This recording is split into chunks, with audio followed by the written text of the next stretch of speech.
Welcome to Saint Joseph's prep high school class 8 lesson 1 resources. इस chapters में आप study करोगे रिसोर्सेज के बारे में। Okay, let's begin. What is a resource? Resource क्या होता है? दिमाग में एक सवाल आ रहा होगा कि सर यह रिसोर्स टर्म होता क्या है। Anything that satisfies human needs is called a resource. कोई भी चीज, एनीथिंग, कोई चीज दैट सेटिस्फाइज ह्यूमन नीड्स, जो ह्यूमन की आवश्यकता है उसे सेटिस्फाई करता हो, उसे ही रिसोर्स कहते हैं। इसका मतलब तो खाना, फूड हमारी को सेटिस्फाई कर रहा है तो food is the resource. Cloth is the resource. Road हमारे को आने जाने के लिए हमारे को सेटिस्फाई कर रहा है तो रिसर्च। सर आप भी तो रिसोर्स हो गए, हमें पढ़ा रहे हो। Yes, all those things that satisfies human needs is called a resource. Okay, gifts of nature such as air, water, soil, forests and minerals, as well as human creations such as buildings, roads and so on, are resources because they satisfy various human needs.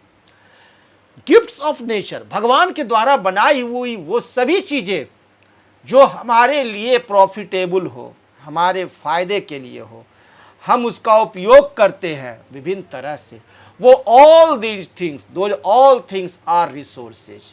या human के द्वारा बनाया हुआ सभी सामान, all things, human creations, या जितने भी चीज़ें हैं जो ह्यूमन के द्वारा बनाए गए हैं, जैसे कि बिल्डिंग्स, रोड्स, वो सभी चीज़ें, television, mobile, all those things that satisfies human needs, जो कि ह्यूमन नीड्स की सेटिस्फाई कर रहा है, वो क्या है? रिसोर्स है।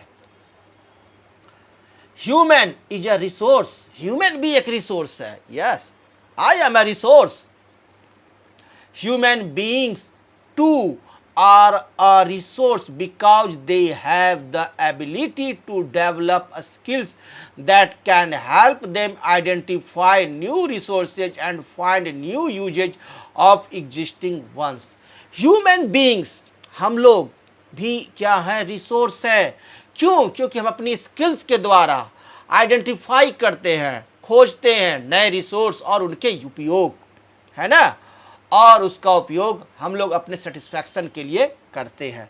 तो हम भी आपका रिसोर्स है, क्योंकि मैं आपको पढ़ा रहा हूँ और उससे आपको संतुष्टि मिल रही है, आपको बेनिफिट्स हो रहा है। तो all those things that beneficial for you are resource. A thing becomes a resource only when its useful properties are recognized. कोई भी चीज तभी रिसोर्स है जब उसकी यूजफुल प्रॉपर्टीज रिकॉग्नाइज्ड हो, चिन्हित हो कि इसका यह गुण है और यह ह्यूमन के लिए इस तरह से बेनिफिशियल है, तभी वह रिसोर्स है। Clear? Coal is a resource. Coal, कोयला क्या है? रिसोर्स है। For example, coal has existed on earth for millions of years, but it became a resource only when man discovered its fire producing property. कोल, कोयला क्या है? Resource है। लेकिन कब हम कब जाने कि कोयला रिसोर्स है? यह तो मिलियंस ऑफ ईयर से इस धरती पर है। जब हमें इसकी उपयोगिता मालूम हुई, इसकी फायर प्रोड्यूसिंग प्रॉपर्टी मालूम हुई, तब जाकर के यह कोल जो है, जो हमारे को अर्थ में है, वह हमारे लिए रिसोर्स हुआ। कब हुआ? जब हम इसकी प्रॉपर्टी को जाने और इसका उपयोग करने लगे अपने फायदे के लिए। Then after that coal is a resource. Coal, which is now considered very valuable, had no more value than an ordinary rock until it was recognized as a resource. Ordinary जो रॉक है, दूसरे rocks, उसकी तरह यह नहीं है। कोल हमारे लिए बहुत ही ज़्यादा वैल्यूएबल है। आज जो इलेक्ट्रिसिटी बनती है, वह इलेक्ट्रिसिटी भी कोयला से बनती है, कोल से भी इलेक्ट्रिसिटी बन रही है। और उस इलेक्ट्रिसिटी से, जैसे बरौनी थर्मल पावर, वहाँ इलेक्ट्रिसिटी प्रोड्यूस होती है किस चीज़ से? कोयला से। तो कोल हमारे लिए क्या है? रिसोर्स है। So once a thing is recognized as a resource, it acquires some value. यदि आप कहते हो कि कोई रिसोर्स है तो उसका कुछ वैल्यू होगा, उसका कुछ मनी वैल्यू होगा, वो हमारे लिए बेनिफिशियल होगा। Economic value of a resource. अब हम स्टडी करेंगे एक रिसोर्स का economic value. Different resources are valued for different regions.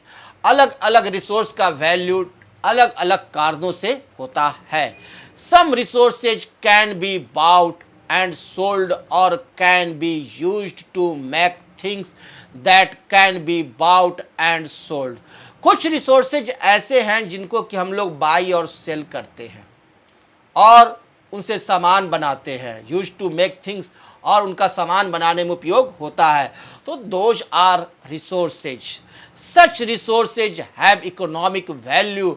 और वैसे रिसोर्स जिसे कि हम लोग बाई और सेल करते हैं तो उसका कुछ इकोनॉमिक वैल्यू होता है, उसका मार्केट में कुछ रेट होता है।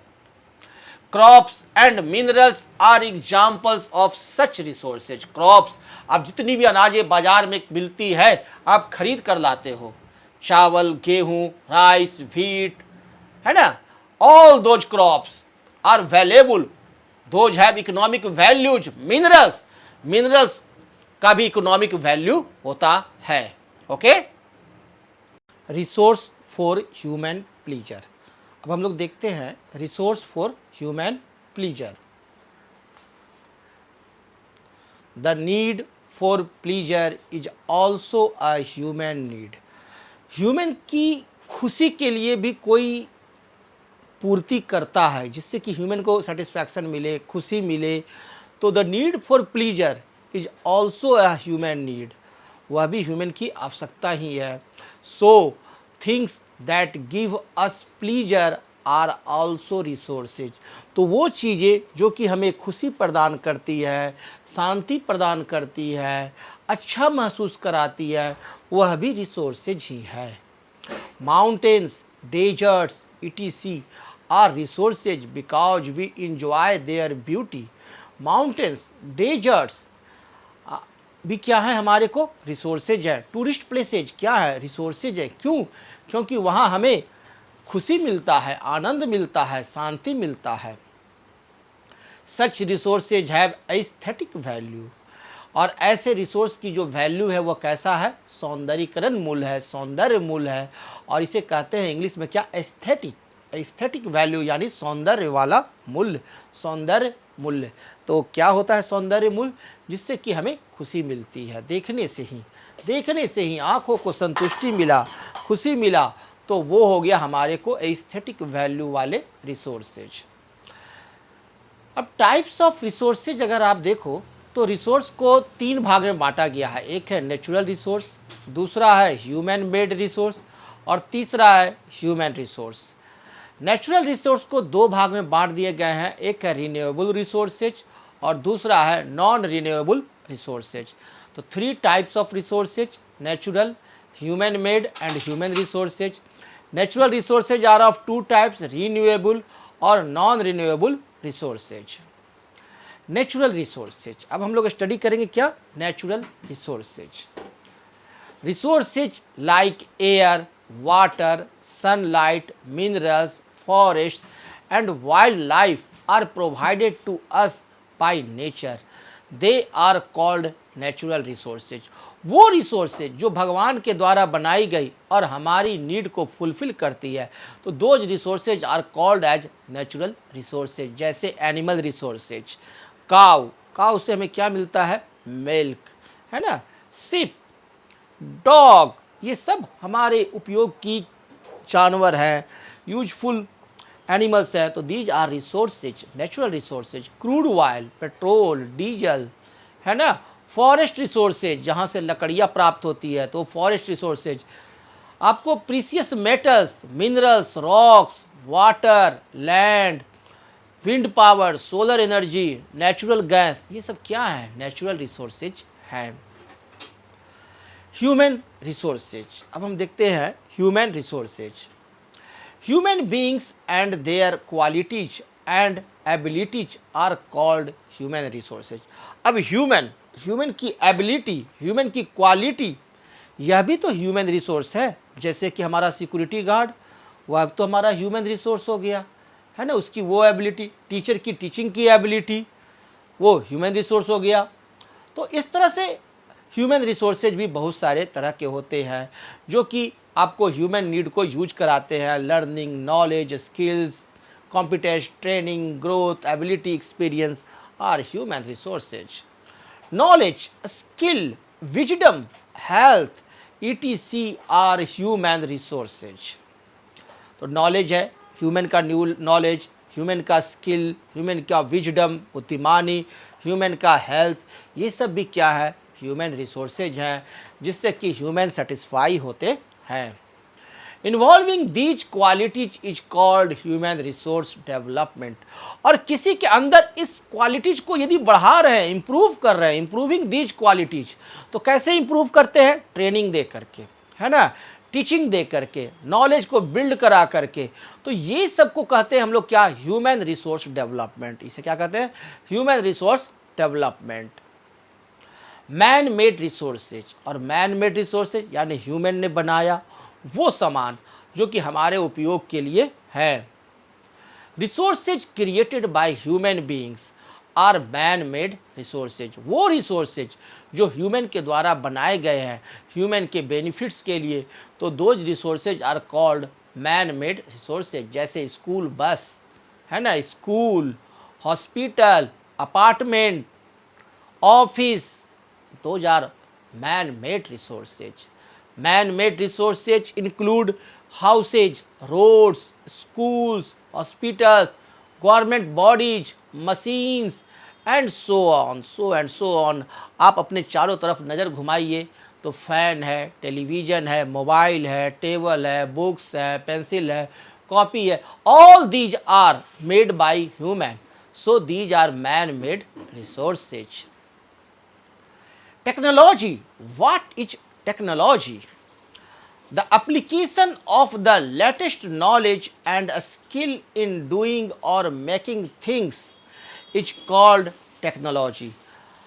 कोई लेटेस्ट नॉलेज है, उसका एप्लीकेशन, उसका यूज, स्किल इन डूइंग, और उसका स्किल का उपयोग करके हम लोग मेकिंग थिंग्स बनाते हैं, सामान बनाते हैं अलग अलग टाइप्स ऑफ, और उसका उपयोग करते हैं, तो दैट इज कॉल्ड टेक्नोलॉजी। हम लोग कहते हैं ना लेटेस्ट टेक्नोलॉजी अभी आई है मोबाइल में, लेटेस्ट टेक्नोलॉजी अभी आई है इलेक्ट्रिसिटी जनरेशन में, लेटेस्ट टेक्नोलॉजी आई है कार में, है ना। तो टेक्नोलॉजी हुआ, जैसे प्रोग्रामिंग स्किल्स क्या है, लेटेस्ट टेक्नोलॉजी है। साइबर सिक्योरिटी क्या है, टेक्नोलॉजी है। डाटा विजुअलाइजेशन क्या है, टेक्नोलॉजी है। तो इस तरह से ये सब क्या है, टेक्नोलॉजी है। तो the application of the latest knowledge and skill in doing और making things is called technology. तो टेक्नोलॉजी का डिफिनीशन आप याद रखेंगे।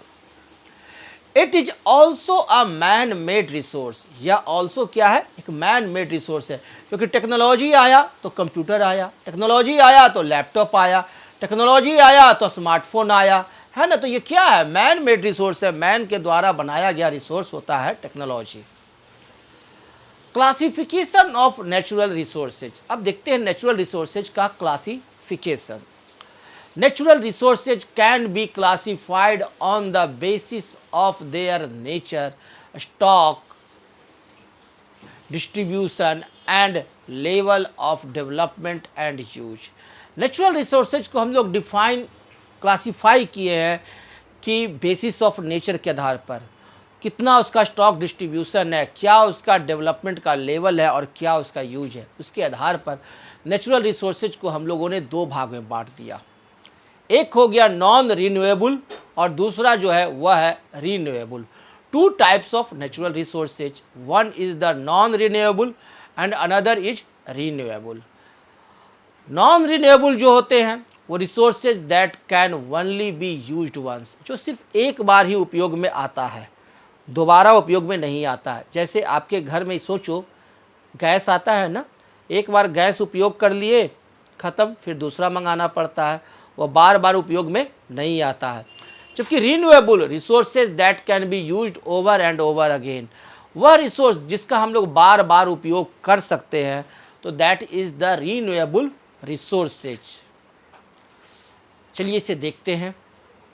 On the basis of their nature classification of natural resources. जो नेचुरल रिसोर्सेज है उसे भी हम लोग डिवाइड किए हैं दो भाग में, एक है बायोटिक तो दूसरा है एबायोटिक। एक है बायोटिक नेचुरल रिसोर्स तो दूसरा है abiotic natural resource. Biotic natural resource यानी plants, fungus, bacteria, protist, animals जिसमें लिविंग हैं, तो livings are biotic natural resources. और एबायोटिक नेचुरल रिसोर्सेज में आ गया light, air, water, soil, minerals. These are abiotic natural resources. The biotic resources are living things such as useful plants and animals। जितने भी living things है उसे हम लोग क्या कहते हैं, बायोटिक रिसोर्सेज। और the abiotic resources are non living things such as water, air, solar energy, soil and metals. और एबायोटिक रिसोर्सेज वह नेचुरल रिसोर्सेज है, गॉड मेड रिसोर्सेज है, जो कि नॉन लिविंग थिंग्स है। जैसे कि आप वाटर को ले लो, नॉन लिविंग है, एयर ले लो, नॉन लिविंग है, solar energy, soil, metals, these are non renewable abiotic resources. Abiotic means non living resources. Depending on their stock classification of natural resources. और उसके स्टॉक क्लासिफिकेशन के आधार पर नेचुरल रिसोर्सेज को हम लोग दो भाग में बांटा, एक रीन्यूएबल और दूसरा नॉन रीन्यूएबल। एक हो गया रीन्यूएबल जो कि आपका विंड है, हवा खत्म ही नहीं होती है, तो अगर विंड का हम लोग उपयोग कर ले बिजली बनाने में तो विंड एनर्जी हो जाएगा। हाइड्रो पावर, यदि वाटर का हम लोग उपयोग करें तो वो हमारे लिए रीन्यूएबल एनर्जी होगी। सोलर का यदि हम लोग उपयोग करें तो रीन्यूएबल एनर्जी होगी। इसी तरह से जियोथर्मल या बायोमास का यदि उपयोग करते हैं तो these are renewable energy. Non renewable energy वह है जो एक बार उपयोग हुआ तो दोबारा उपयोग नहीं होगा, जैसे ऑयल, पेट्रोल गाड़ी में बार बार भराते हैं, है ना। कोल, कोयला जल जाएगा तो फिर दूसरा लगाना पड़ेगा। न्यूक्लियर एनर्जी या नेचुरल गैस, ठीक है ना, या आपका LPG liquefied petroleum gas, these are non renewable energy. तो एनर्जी का जो रिसोर्सेज है वो दो तरह के हैं, एक है आपका रिन्यूएबल और दूसरा है non renewable. Renewable natural resources, अब हम देखते हैं रिन्यूएबल नेचुरल रिसोर्सेज जिसमें सोलर एनर्जी आते हैं, wind energy, biomass energy, hydro power energy और जियोथर्मल एनर्जी इसके एग्जाम्पल हैं। Renewable resources are those which are present in unlimited quantities or and constantly being generated by natural processes or can be generated by us। Renewable natural resources वह resource है जो कि इस धरती पर unlimited quantity में मौजूद है, जैसे कि सोलर एनर्जी आपका अनलिमिटेड है, आपको जितना लेना है लो, रोज आएगा, रोज लो, रोज आएगा, सूर्य उगेंगे और रोज आप ले सकते हो। उसी तरह से एयर एनर्जी, विंड एनर्जी, है ना। तो ये सब जो एनर्जी हैं, solar, wind, biomass, hydro power, geothermal, these are the renewable natural resources. Resources like sunlight, wind, air, etc are inexhaustible. और ये ऐसे रिसोर्सेज हैं जो कि ख़त्म ही नहीं होंगे। आपको इनएग्जॉस्टिबल है, क्या है, इनएग्जॉस्टिबल है, ख़त्म ही नहीं होंगे, हमेशा रेगुलर बरकरार रहेंगे। अतः इस एनर्जी का यदि हम लोग उपयोग करें सनलाइट का, विंड का, बिजली बनाने में, तो हमारे लिए ये अनलिमिटेड टाइम्स तक देते रहेगा और ये एंडलेस एनर्जी है। Renewable natural resources they are present in such vast amounts that human consumption for various purposes doesn't affect their total quantities much। और रिन्यूएबल नेचुरल रिसोर्सेज वह है जिसका कि आप कितना भी उपयोग कर लो तो वो जितनी मात्रा में मौजूद है उस पर उसका कोई अंतर नहीं पड़ेगा। आप जितना भी सोलर एनर्जी से बिजली बना लो, सोलर एनर्जी घटने वाली नहीं है। आप विंड का जितना उपयोग कर लो, विंड एनर्जी का, और उससे बिजली उत्पन्न कर लो, इलेक्ट्रिसिटी प्रोड्यूस कर लो, वो खत्म नहीं होगा, एंडलेस है। Our activities can however make these resources unusable. यद्यपि हम लोग इस रिसोर्स जो भगवान ने बना कर दिया है, रिन्यूएबल नेचुरल रिसोर्स, इसे भी हम लोग परेशान करते हैं और इसे भी नॉन यूजेबल बना सकते हैं। कैसे? जो एयर हमारा इतना अच्छा है, इस एयर में हम लोग different types of chemicals, gases छोड़ते हैं जिससे एयर प्रदूषित होगी और वह हमारे लिए ही हानिकारक होने लगेगी। For example, if air becomes polluted we can't breathe it even if it is abundant. यदि हम लोग एयर को बहुत अधिक मात्रा में पॉल्यूटेड कर दें तो वो हमारे को सांस लेने के लायक भी नहीं रह पाएगा। रिन्यूएबल नेचुरल रिसोर्सेज में देखें तो many natural resources are cycled within the environment by natural processes. बहुत सारी जो and this keeps their quantities more और less constant. Renewable natural resources जो होती है वो साइकिल्ड प्रोसेस में चलते रहती है, यानी कहने का अर्थ हुआ एक फॉर्म से दूसरे फॉर्म में चेंज होते रहेगी। जैसे आपका प्लांट्स जो है यह क्या करता है, कार्बन डाइऑक्साइड लेता है और ऑक्सीजन छोड़ता है, और हम लोग क्या करते हैं, ऑक्सीजन लेते हैं और कार्बन डाइऑक्साइड छोड़ते हैं। और इस कार्बन डाइऑक्साइड को कौन ले लिया, प्लांट्स ले लिया, ऑक्सीजन छोड़ दिया। उस ऑक्सीजन को हम लोग एनिमल्स ले लिए और कार्बन डाइऑक्साइड छोड़ दिया। इस तरह से यह साइकिल प्रोसेस में चलता है। तो इस तरह से बहुत सारी जो रिन्यूएबल नेचुरल रिसोर्सेज है वो साइकिल प्रोसेस में चलते रहती है। Such resources when consumed are replenished over time, और ऐसे रिसोर्सेज को बार बार रिप्लेनिश होते रहते हैं। Some natural cycles like the water cycle and the oxygen cycle take place quite rapidly, while some like the rock cycle are very slow. कुछ तो है जो कि बहुत फास्ट होते रहती है, रैपिडली होते रहती है। साइकिल में नेचुरल रिसोर्सेज का साइकिल बहुत फास्ट चलता है, जैसे कि वाटर साइकिल, ऑक्सीजन साइकिल, और कुछ तो बहुत स्लो है, बहुत स्लो, जैसे कि rock cycle. Some natural resources can also generated by us, और कुछ नेचुरल रिसोर्सेज को तो हम लोग भी जनरेट कर सकते हैं। For example we can produce forest by planting trees, जैसे कि हम, but even such resources will ultimately be exhausted if they are consumed faster than they can be regenerated.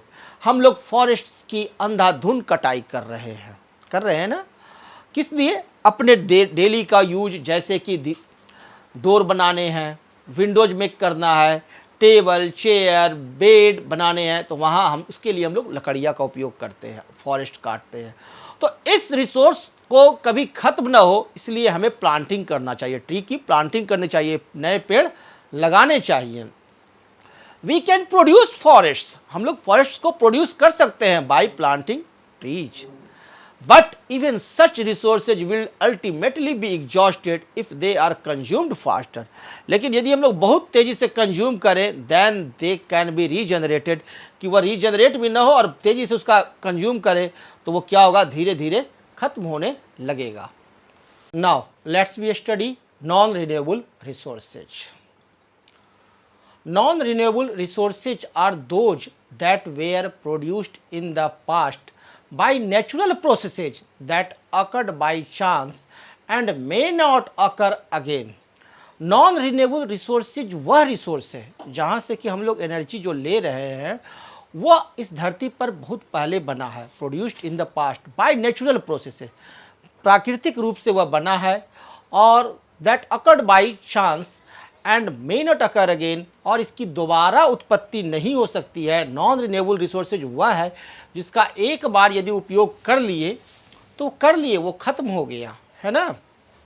These resources are limited in supply and can't be generated by us once they have been consumed. एक बार यह consume हो गया तो दोबारा यह आपको regenerate नहीं हो सकता है।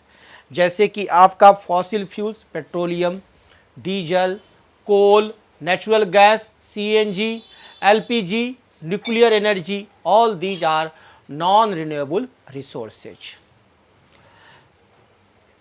Metal ores and fossil fuels, for example, are non-renewable resources।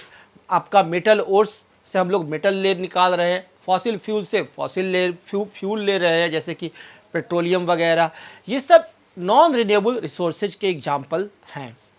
Some resources like iron, gold, wood, etc can be reclaimed from discarded things and used again and again। कुछ रिसोर्सेज तो ऐसे हैं जिसे कि हम लोग फिर से रिक्लेम कर सकते हैं और उसकी आप पुनः उपयोग कर सकते हैं, जैसे आयरन, गोल्ड, है ना, या वुड, कुछ चांस तक हम लोग उसका रिन्यूएबल कर सकते हैं। This is known as recycling, इसे हम लोग कहते हैं रिसाइकलिंग करना। जैसे कि लोहे का कोई सामान हम खरीद कर लाएं, लोहे की कढ़ाई लाएं, ख़राब हो गया तो फिर वो हम लोग बेच देते हैं और उसे कबाड़ वाला ले जा कर के फैक्ट्री में देता है, फिर से उसे गला करके फिर से उसे का लोहा का कोई दूसरा आइटम, आयरन का दूसरा आइटम बना डालता है। तो this is known as recycling, इसे रिसाइकलिंग कहते हैं। अगर हम लोग ग्लोबल एनर्जी कंजम्पशन देखें तो न्यूक्लियर एनर्जी का पूरे ऑल वर्ल्ड, पूरी दुनिया में 6% यूज हो रहा है टोटल ऑल ओवर। कोल का 24% यूज हो रहा है एनर्जी प्रोडक्शन के लिए, गैस 23% और ऑयल 38%। मात्र रिन्यूएबल एनर्जी जो है उसका उपयोग हम लोग 9% ही कर रहे हैं। बाकी जो हमारा 91% है वो non renewable resources of energy पर ही हम लोग डिपेंड आज भी करते हैं। All resources can't be recycled, और जितने रिसोर्सेज हैं सबको रिसाइकल नहीं कर सकते हैं, कुछ को तो कर सकते हैं लेकिन अधिकांश को हम लोग रिसाइकल नहीं कर पाते हैं। For example fossil fuels once consumed can't be reclaimed, एक बार फॉसिल फ्यूल्स का उपयोग कर लिए तो उसका पुनः रिसाइकलिंग नहीं होता है, जैसे petroleum, coal. Ubiquitous resources and localized resources. अब रिसोर्सेज भी दो तरह के होते हैं, एक होता है यूबिक्विटस और दूसरा होता है localized. Resources are not evenly distributed, resources है जो कि सभी जगह एक समान रूप से डिस्ट्रीब्यूट नहीं है। Resources like sunlight and air which are found everywhere are ubiquitous resources. Sunlight और एयर को देखें तो यह पूरी धरती पर, होल अर्थ, सभी जगह लगभग एक समान यह पाया जाता है। तो इस एनर्जी को हम लोग कहते हैं यूबिक्विटस रिसोर्सेज, कि पूरी अर्थ पर यह लगभग थोड़ा बहुत इधर उधर लेकिन लगभग एक समान ही पूरे अर्थ पर पाए जाते हैं। तो this is the ubiquitous resources. Resources like metal ores and fertile soil which are not found everywhere are localized resources. लेकिन अधिकांश रिसोर्सेज जो हैं वह लोकलाइज्ड है, वो सभी जगह नहीं पाए जाते हैं। जैसे कि आप जहाँ रह रहे हो यहाँ पर आयरन नहीं पाया जाता है, पेट्रोलियम नहीं पाए जाते हैं, है ना, बहुत सारे मिनरल ओर्स नहीं पाए जाते हैं, लेकिन फर्टाइल सॉइल तो है। तो इस तरह से जो रिसोर्सेज हैं जो कि स्पेसिफिक जगह पर ही पाए जाते हैं वो रिसोर्सेज कहलाते हैं localized resources. Based on their level of development and use, resources may be actual और दूसरा potential।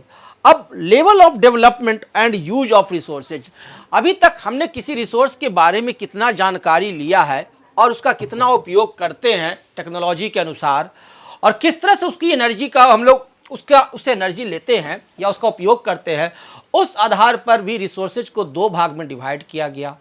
एक है एक्चुअल और दूसरा है पोटेंशियल। फर्स्ट है एक्चुअल रिसोर्सेज एंड सेकंड है potential resources. Actual resource, an actual resource is that whose existence has been proved and whose location, quality and quantity have been determined. Actual resource वह है जिसकी उपस्थिति तो मालूम है और उसका लोकेशन, उसकी क्वालिटी और क्वांटिटी भी हमें ज्ञात है, तो that is the actual resource.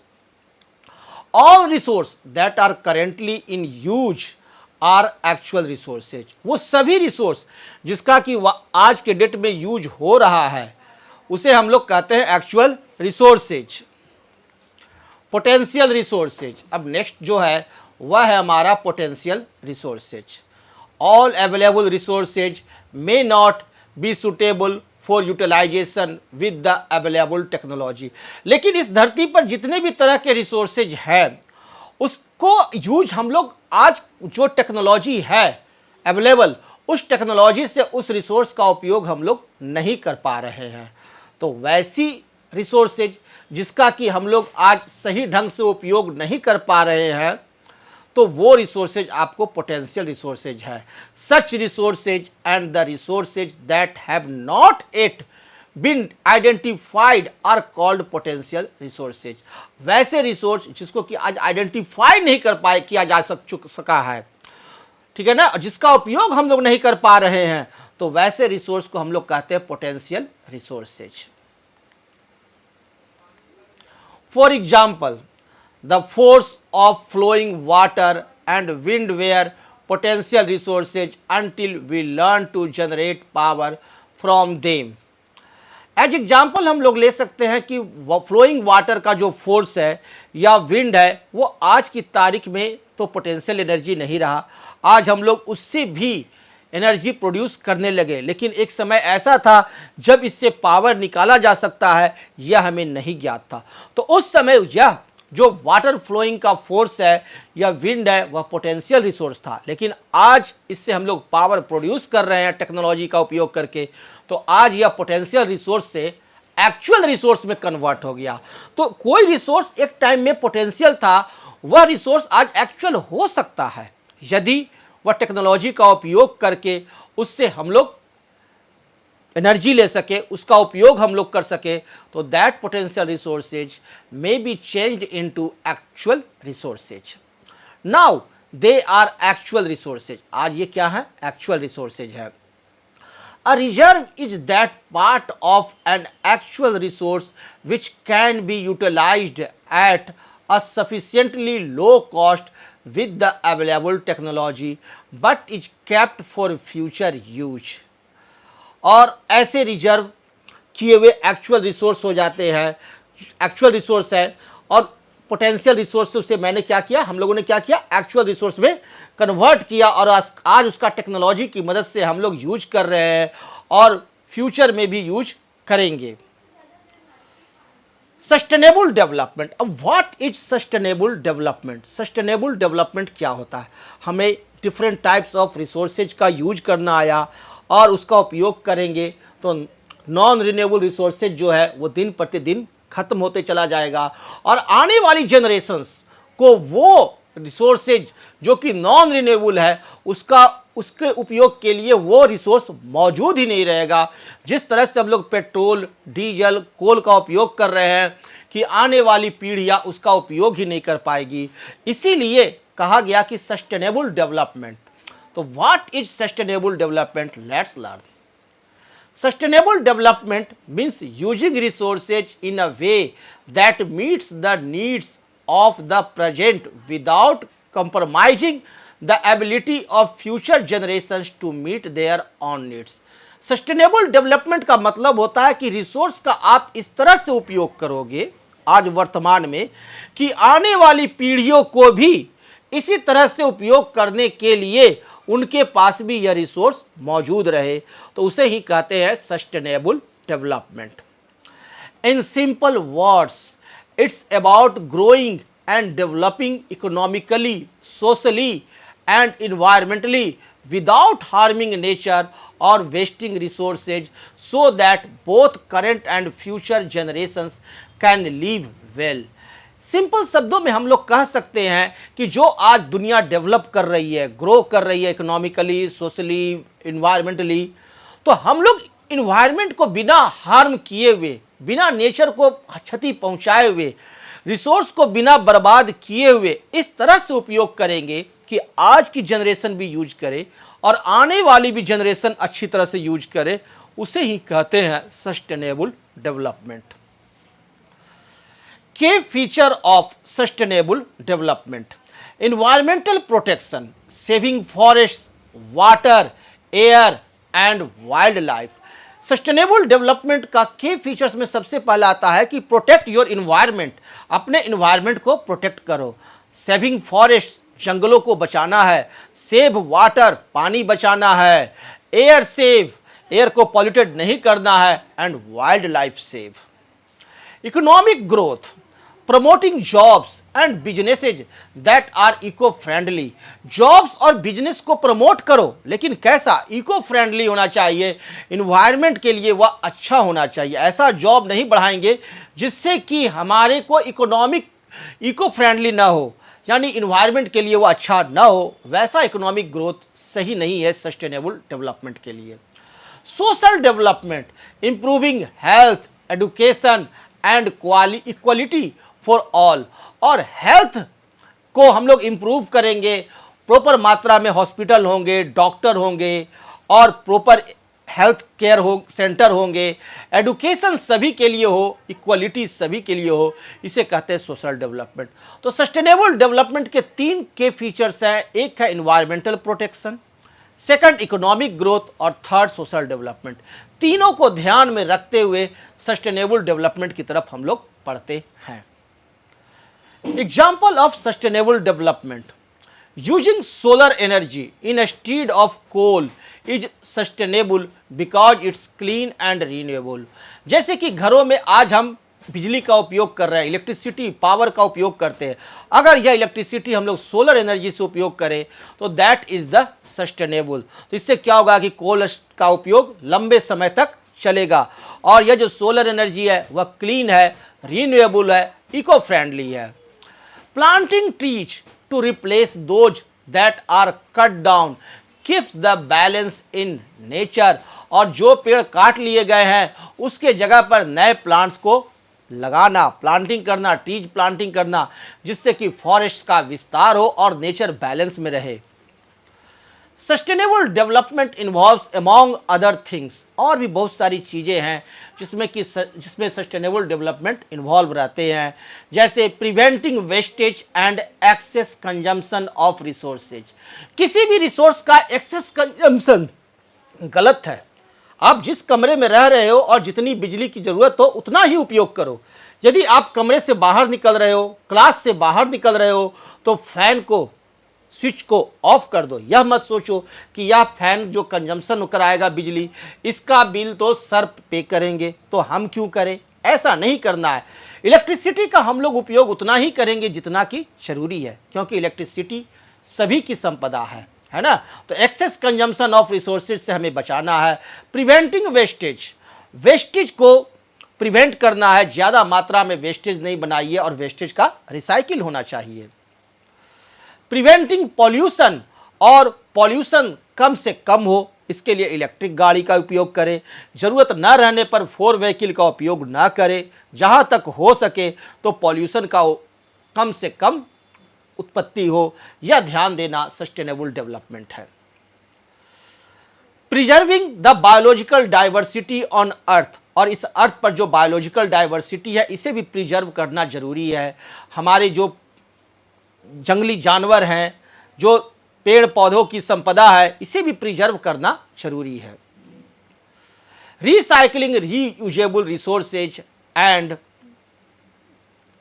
Using more abundant alternatives instead of scarce resources, और जो भी रीयूजेबल रिसोर्सेज है उसका रिसाइकलिंग भी करना चाहिए, और वो सारे non renewable resources of energy का अल्टरनेटिव हमें खोजना चाहिए और उसी का उपयोग करना चाहिए, ताकि our environment safe. Okay, thank you, good bye.